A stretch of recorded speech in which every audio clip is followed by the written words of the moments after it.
Okay, students, before we moving to the second aim that we have, which is comparison of the temperature scales, we have to know that how temperature related to kinetic energy, as I explained in the previous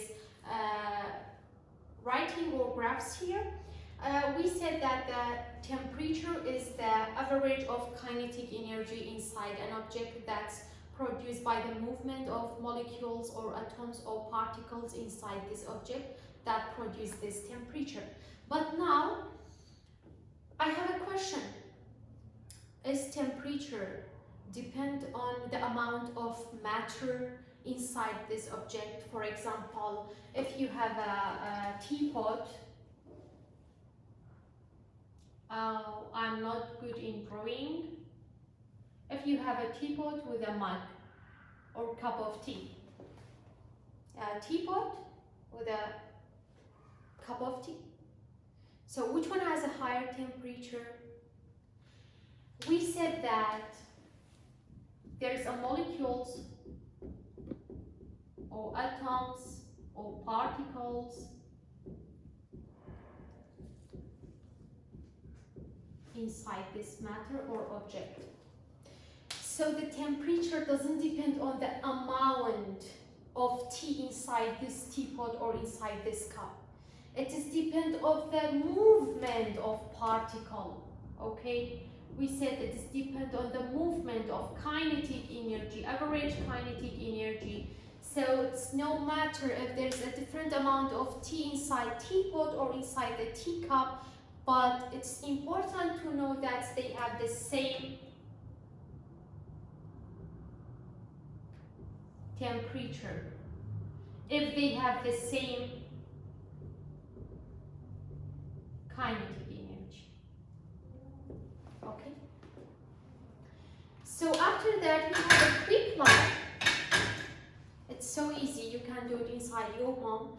Put both of your hands inside the warm water. Then move one of your hands and put it inside the cold water. Then move both of your hands and put it together and rub. Then move for just 1 minute and then put both of your hands inside warm water. So, can you rely on your hands to detect of temperature? No. Because there's a different feeling inside your hands that's once put it inside cold water and the other is put it inside warm water. Okay? So because of that, we depend on temperature, and for measuring temperature, we have an instrument which is called thermometer. So thermometer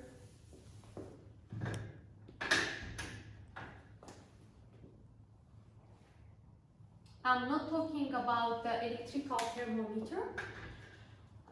So in thermometer, we have a tube which is filled with the liquid. This liquid may be mercury or maybe alcohol. Why we can't use water? Why we can't use water? So this is my question. So mark this like with a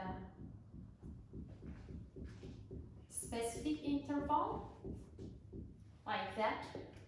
Maybe this side is degree of Celsius. And sometimes we have some thermometer with 2 scale, Celsius in this side and Fahrenheit in the other side. Okay? So, how thermometer work? The question that we have to answer them. How thermometer work? The first question. The second question, what are the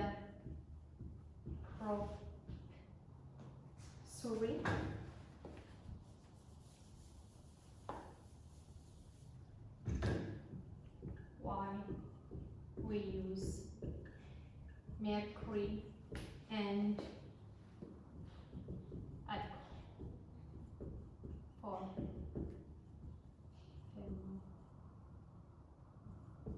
thermometer or during construction of thermometer. How thermometer work? For example, here is 0 degrees Celsius. We have a Celsius degree on the top of the thermometer. So just write 0, 10, 20 till 100. For example, and this side is for Fahrenheit. If you put this one inside refrigerator, which is maybe full, or maybe it's near to 0, which is the freezing point of water, and then you move it and you put it inside the hot water, which is maybe about 70 degrees Celsius. Students, we have to know that the thermal energy is transferred from the high temperature to the low temperature. So in this side, which is hot water, is 70, and you put this one inside it or in touch with this cup or with this container, the thermal energy is transferred from the higher temperature to the lower temperature, from higher temperature to low temperature, until thermal equilibrium. Okay? Until thermal equilibrium. By this way, the temperature inside hot water goes to the temperature, goes to the side of the thermometer. And so what's happened? Why the liquid comes from, for example, from here, and this liquid is made up of particles. Why liquid comes from 0 to 70? How? Why? How? This is the answer of how thermometer work. Thermometer work because of the special property of materials, which is called thermal expansion. Thermal expansion, it means increasing the volume during increasing temperature. Okay? So increasing the size of the volume of substance because increasing of temperature is called thermal expansion. During thermal expansion, the space between molecules increase. By this way, the size of the object or the size of the matter, for example, mercury and alcohol, expand, and it is come to the 70 till it will equilibrium with the temperature of the object. So this is explanation of how thermometer work. So what about the mercury and alcohol? Why scientists use these two types of materials inside the thermometer? Why we can't use water? So the answer of this question is because both mercury and alcohol that we use during construction of thermometer and inside the tube of thermometer, because they have a wide range, they remain in liquid in the wide range of temperature. So because they remain liquid in a wide range of temperature. So if you put water instead of mercury or alcohol and you want to measure, for example, the air condition or temperature or weather from somewhere which is under the freezing point, for example, in Russia, which is minus, so you can't measure it because the water can freeze at 0. This water freezes inside the tube. Because of that, we can't use water, and mostly they use both mercury and alcohol because they have a wide range of temperature. So now this instrument, it's called thermometer, that's used for measuring the temperature. But as I said, for example, now I wrote two different kind of scale on this thermometer, but actually we have three types, which is Fahrenheit, Celsius, and Kelvin, that I want to draw all kind of scales of temperature here, which are used in different countries, and mostly for detect of the temperature or whether we use the Celsius, but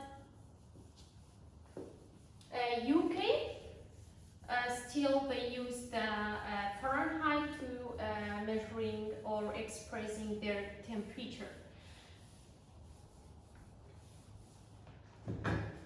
So the first one that we have it, this one is thermometer, okay? This one is thermometer, the first thermometer, second one, and the third one in the same temperature, with the same temperature. For example, this one is 0 degree Celsius, this one is Kelvin, and this one is Fahrenheit, degree Fahrenheit. The same level of temperature, okay, dear students? So now, we have to know both degrees Celsius and Fahrenheit depend on water.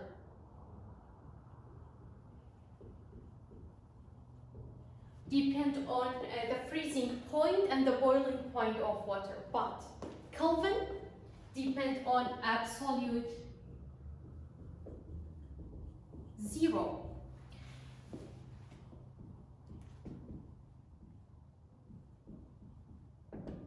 So after explaining this one, I want to explain the absolute 0 for you. Okay.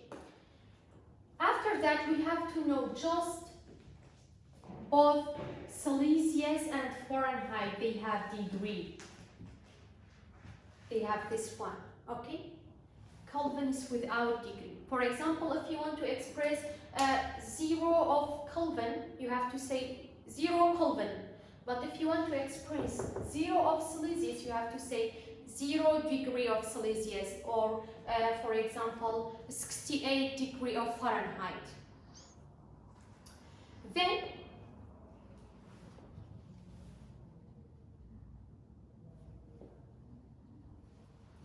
I want to explain some other things. This 0 is the freezing point of water, okay? And 100, that we know it is the boiling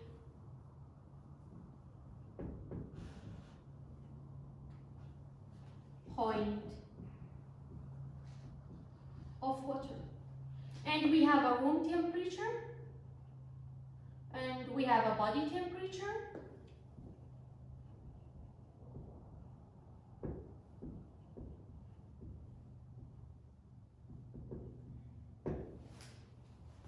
room temperature, which is 20 degrees Celsius, and our body temperature is 37 degrees Celsius, okay? So now, how we can determine or how we can know these degree in Kelvin and also in Fahrenheit. Before explaining the absolute 0, I want to write two notes here. The first one, changing 1 in Celsius is equal to changing 1 in Kelvin. It means if you increase 1, for example, 1 degree Celsius, so here, opposite to 0 degrees Celsius, we have 273. 273 in Kelvin. So if you increase 1 in Celsius, it's equal to 1 in Kelvin. It's equal to 174. Okay? So 20 degrees Celsius, it is 293. You add 20 to this 0, It means the change is 20 and this change is 20. Okay. After that, 37 is 310. So you add 37 and also you add 37. You add 100 and here also you have to add 100, which is 373. Okay?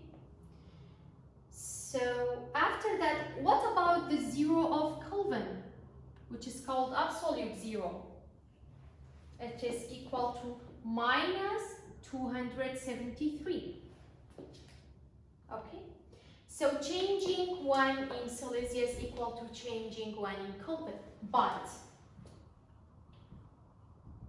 changing 1 in Celsius, it's not equal to changing 1 in Fahrenheit. Okay? Changing 1 in Celsius, it's not equal to changing 1 in Fahrenheit. So after that, for example, in Fahrenheit, here is 212, here is 98 point, and in 1 point, etc. I don't know. And this 20 is 68, like this.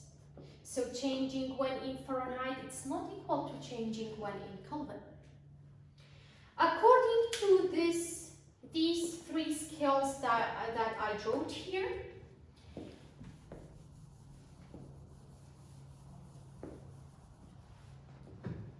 we have to know during some situation we have to change Fahrenheit to Celsius or Celsius to Kelvin or Kelvin to Fahrenheit or Celsius to Fahrenheit. So we have an equation that can change Fahrenheit to Celsius and vice versa. Also, we have an equation for changing Celsius to Kelvin, also vice versa. But there is no equation to changing Fahrenheit directly to Kelvin or Kelvin to Fahrenheit. So for changing Fahrenheit to Kelvin, you have to change to Celsius at first, then change it to Kelvin. Or for changing Kelvin to Fahrenheit, you have to changing Kelvin to Celsius, then to Fahrenheit. So we have some equations for changing them. I will explain them in the next video.